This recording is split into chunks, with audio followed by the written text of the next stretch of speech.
अगर तुम एक पेड़ लगाओ, उसे प्यार से पाल पोस कर बड़ा करो, तो क्या उसका फल सिर्फ तुम ही खा सकते हो? और जब वह फल तुम्हारे अपने ही खून का हो, तब एक राजा यही सवाल लेकर पहुंचा एक साधु के पास, लेकिन जवाब में मिला श्राप। विलासनगर नामक एक राज्य में राजा मदनपाल का शासन चल रहा था। वह एक दुष्ट, विलासी, स्त्रीलोलुप और क्रूर व्यक्ति था। राज्य की कोई भी सुंदर स्त्री अगर उसकी नजर में आ जाती तो वह उसे भोग की वस्तु बना लेता। रानी प्रेमलता बेहद दुखी थीं। राजा के इन कुकर्मों से वह असहाय हो गई थीं। राजा पत्नी की भावनाओं की कोई कदर नहीं करता था। राजा मदनपाल की कोई संतान नहीं थी, लेकिन उससे उसे कोई फर्क नहीं पड़ता था। बस कभी कभी सोचता, अगर बेटा होता तो शायद राज्य संभालता। एक दिन अचानक रानी की तबीयत बिगड़ जाती है। राजवैद्य जांच कर बताते हैं कि रानी गर्भवती हैं।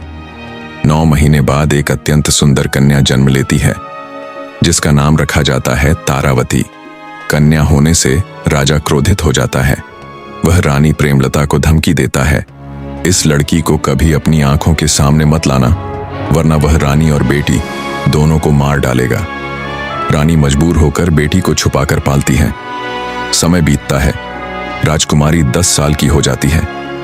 रानी उसके विवाह की चिंता करने लगती है और राजा को समझा बुझाकर राजकुमार अभिमन्यु से उसका विवाह तय करती है। तारावती बड़ी होकर 18 साल की होकर अत्यंत सुंदर बन जाती है। ठीक उसी समय रानी प्रेमलता मृत्युशैया पर पहुंचती हैं और राजा से विनती करती हैं, जब तक बेटी की विदाई न हो तब तक उसका ख्याल रखना। रानी की मृत्यु के बाद राजा पहली बार बेटी से मिलने राजमहल में जाता है, लेकिन बेटी को देखकर वह मोहित हो जाता है। नहीं, किसी पितृस्नेह से नहीं, बल्कि विकृत कामना से। राजा भूल जाता है कि यह लड़की उसका अपना खून है, उसकी संतान है।